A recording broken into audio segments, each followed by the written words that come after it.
विधानमंडल समीक्षा। आइए सुनते हैं विधानमंडल की समीक्षा। सबसे पहले सुनते हैं विधानसभा की समीक्षा। लेखक हैं योगेश नारायण श्रीवास्तव। मुख्यमंत्री और नेता सदन योगी आदित्यनाथ ने आज विधानसभा में कहा कि उत्तर प्रदेश देश की सबसे बड़ी अर्थव्यवस्था बनने की दिशा में तेजी से अग्रसर है। उन्होंने कहा कि जब उनकी सरकार आई थी तब राज्य की अर्थव्यवस्था 12 लाख करोड़ रुपए की थी, जो इस वित्त वर्ष के अंत तक 27.5 लाख करोड़ रुपए की हो जाएगी। प्रदेश सरकार 2029 तक उत्तर प्रदेश को $1 ट्रिलियन की अर्थव्यवस्था बनाने के लिए प्रतिबद्ध है। श्री योगी शुक्रवार को प्रश्न प्रहर में समाजवादी पार्टी के सदस्य डॉक्टर रागिनी सोनकर के सवालों का जवाब दे रहे थे। उन्होंने विपक्ष पर निशाना साधते हुए कहा कि जो लोग भारत को विकसित राष्ट्र नहीं मानते, वे उत्तर प्रदेश की आर्थिक वृद्धि पर भी सवाल उठाते हैं। उन्होंने कहा कि भारत आज दुनिया की एक बड़ी अर्थव्यवस्था के रूप में आगे बढ़ रहा है, पर विपक्ष को ये रास नहीं आ रहा है। सच्चाई ये है कि देश की अर्थव्यवस्था आज विश्व में 5वें स्थान पर पहुंच चुकी है। 2027 तक भारत $5 ट्रिलियन की अर्थव्यवस्था बन जाएगा। मुख्यमंत्री ने कहा कि उनकी सरकार ने अर्थव्यवस्था को गति देने के लिए 10 प्रमुख क्षेत्रों को चिन्हित किया है। इन क्षेत्रों में औद्योगिक विकास, कृषि, सामाजिक सुरक्षा, नगरीय विकास, राजस्व संग्रह, शिक्षा, स्वास्थ्य, पर्यटन और सेवा क्षेत्र शामिल हैं। प्रत्येक सेक्टर की मासिक समीक्षा की जाती है। उन्होंने कहा कि 2023 में आयोजित ग्लोबल इन्वेस्टर्स समिट में 40 लाख करोड़ रुपए के निवेश प्रस्ताव मिले थे, जिनमें से 15 लाख करोड़ रुपए के निवेश को जमीन पर उतारा जा चुका है। कई उद्योगों ने उत्पादन भी शुरू कर दिया है। इस निवेश से 60 लाख युवाओं को रोजगार मिलने की संभावना है। उन्होंने कहा कि ये वही प्रदेश है जहां CD रेशियो 44% था, आज ये 60% पार कर चुका है। मुख्यमंत्री ने कहा कि उत्तर प्रदेश आज देश में सबसे अधिक MSME इकाइयां संचालित करने वाला राज्य बन चुका है। पिछली सरकारों की उपेक्षा के कारण यह सेक्टर बदहाल हो गया था, लेकिन वन डिस्ट्रिक्ट वन प्रोडक्ट योजना के माध्यम से इसे पुनर्जीवित किया गया। कोविड काल में वापस लौटे 40 लाख प्रवासी श्रमिकों की स्किल मैपिंग कर उन्हें MSME सेक्टर से जोड़ा गया, जिससे 2 करोड़ से अधिक लोगों को रोजगार मिला। मुख्यमंत्री ने बताया कि 24 जनवरी 2025 को उत्तर प्रदेश स्थापना दिवस के अवसर पर CM युवा उद्यमी योजना शुरू की गई, जिसके तहत 5 लाख रुपए तक के बैंक ऋण पर कोई ब्याज नहीं लिया जाएगा। योजना के पहले चरण में 5 लाख रुपए और दूसरे चरण में 10 लाख रुपए तक का ऋण दिया जाएगा। अब तक 96 लाख से अधिक आवेदन प्राप्त हो चुके हैं।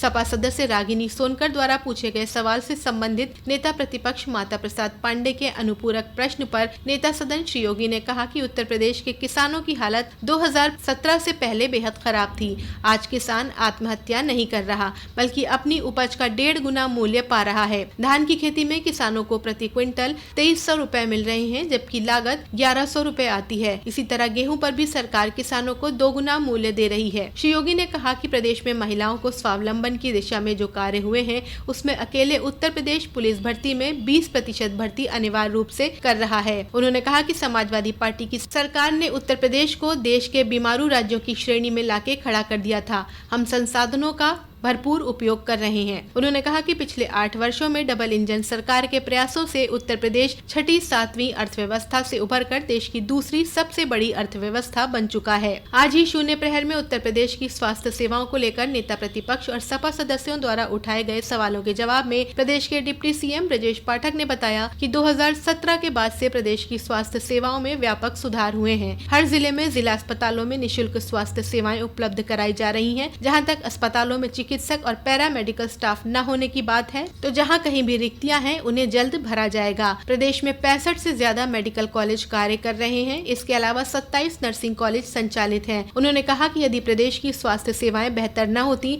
तो प्रतिदिन प्रदेश के अस्पतालों में 2 लाख से ज्यादा मरीज आकर अपना उपचार कैसे करा रहे हैं। डिप्टी CM ब्रजेश पाठक ने कहा कि जहाँ कहीं भी चिकित्सक सही ढंग से काम नहीं कर रहे हैं, उस बारे में जानकारी उपलब्ध कराई जाए तो कार्रवाई कराएंगे। उन्होंने कहा कि स्वास्थ्य संबंधी जो भी मांगे हैं उन्हें भी पूरा किया जाएगा। उन्होंने कहा कि प्रदेश में 5.21% लोगों को आयुष्मान योजना का लाभ मिल रहा है। इससे पूर्व नेता प्रतिपक्ष माता प्रसाद पांडे ने कहा कि सरकार के तमाम दावों के बावजूद न तो अस्पतालों में दवाएं हैं, न चिकित्सक हैं। सरकारी और जिला अस्पतालों की स्थिति अत्यंत दयनीय है। सरकारी अस्पतालों के डॉक्टर मरीजों को प्राइवेट अस्पतालों में भेजते हैं। नेता प्रतिपक्ष ने कहा कि सरकारी अस्पतालों में न तो पर्याप्त दवाएं हैं, न ही ऑपरेशन की सुविधा है। सपा के सदस्य कमाल अख्तर श्रीवास्तव और संग्राम सिंह यादव ने कहा कि सरकार द्वारा स्वास्थ्य का बजट तो बढ़ाया गया, लेकिन सुविधाएं ना के बराबर हैं। सरकार अपने पिछले स्वास्थ्य के बजट का 68% ही खर्च कर पाई है। स्वास्थ्य विभाग स्वयं बीमार है। 2025-26 के बजट में गरीबों के उपचार के लिए पर्याप्त व्यवस्था नहीं है। सपा सदस्य ने जिला अस्पतालों और मेडिकल कॉलेजों में चिकित्सकों और फार्मासिस्टों की नियुक्ति करने की मांग की। आज ही विधानसभा अध्यक्ष सतीश महाना ने निर्देश दिए कि पीठ द्वारा दिए गए निर्देशों का यदि अधिकारी पालन नहीं करते हैं तो उनके खिलाफ अवमानना की कार्रवाई करने के लिए विधानसभा की पीठ स्वतंत्र है। उन्होंने इस बात पर चिंता जताई कि पीठ के निर्देशों को अधिकारियों द्वारा अनदेखा किया जा रहा है। शून्य प्रहर के बाद राज्यपाल के अभिभाषण पर चर्चा शुरू हुई। आज चर्चा में कांग्रेस की नेता आराधना मिश्रा मोना, अनुपमा जायसवाल, डॉक्टर पल्लवी पटेल, फतेह बहादुर सिंह सहित कई अन्य दलीय नेताओं ने हिस्सा लिया। ये थी विधानसभा की समीक्षा। अब सुनते हैं विधान परिषद की समीक्षा। लेखक हैं मुकुल मिश्रा।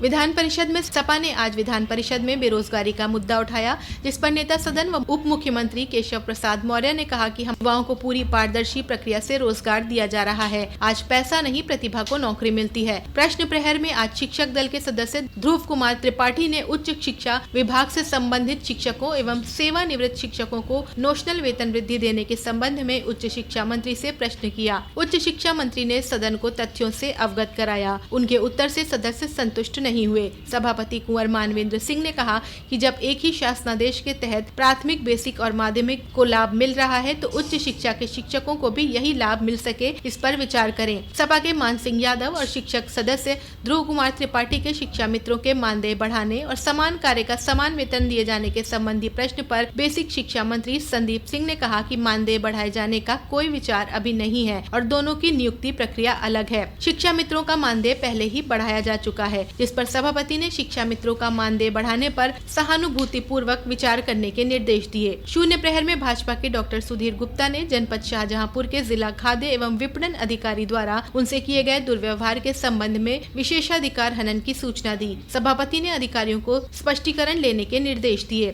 शिक्षक दल के ध्रुव कुमार त्रिपाठी ने तत्कालीन जिला विद्यालय निरीक्षक रायबरेली द्वारा प्रदीप कुमार कार्यवाहक प्रधानाचार्य का 21 माह से वेतन भुगतान न किए जाने के संबंध में औचित्य के प्रश्न की सूचना के तहत सूचना देते हुए कहा कि कई सत्र बीत जाने के बाद भी कोई कार्रवाई करके सदन को अवगत नहीं कराया गया। सभापति ने अधिकारियों पर सख्त टिप्पणी करते हुए माध्यमिक शिक्षा निदेशक और DIOS रायबरेली को अपने कक्ष में 25 फरवरी को तलब किया है। भाजपा के वरिष्ठ नेता विजय बहादुर पाठक ने नियम 115 में राज्य के आउटसोर्सिंग कर्मचारियों के विरुद्ध हो रही अवैध कार्रवाई तथा शोषण का मुद्दा उठाते हुए प्रोवाइडर एजेंसियों को जवाबदेह बनाने, वेतन सीधे उनके बैंक खाते में डालने और उनका न्यूनतम वेतन 18,000 प्रतिमाह किए जाने की मांग की। शून्य प्रहर में समाजवादी पार्टी के लाल बिहारी यादव, राजेंद्र चौधरी, डॉक्टर मान सिंह यादव, मुकुल यादव, आशुतोष सिन्हा, मोहम्मद जासमीर अंसारी, बलराम यादव, किरण पाल कश्यप, शाह आलम और शाहनवाज खान ने बेरोजगारी का मुद्दा कार्य स्थगन के रूप में उठाते हुए कहा कि प्रदेश में सरकारी विभागों में 4.5 लाख पद रिक्त हैं और युवा बेरोजगारी के आलम में भटक रहे हैं। डॉक्टर मान सिंह यादव, आशुतोष सिन्हा एवं लाल बिहारी यादव ने कहा कि सरकार रिक्तियां भरने के बजाय आंकड़ों की बाजीगरी में लगी हुई है। सरकार की ओर से जवाब देते हुए नेता सदन व उप मुख्यमंत्री केशव प्रसाद मौर्य ने कहा कि हमारी सरकार में भर्ती प्रक्रिया पूरी तरह से पारदर्शी है। उन्होंने कहा कि आज पैसा नहीं, प्रतिभा पर नौकरी मिलती है। हम सभी को सरकारी नौकरी नहीं दे सकते हैं, लेकिन नौकरी देने लायक भी हमारे युवा बन रहे हैं। प्रदेश की कानून व्यवस्था की स्थिति बेहतर हुई है, जिससे नए उद्यम लगे हैं और उनमें भी युवाओं को रोजगार मिल रहा है। उन्होंने कहा कि प्रदेश में निवेश हो रहा है।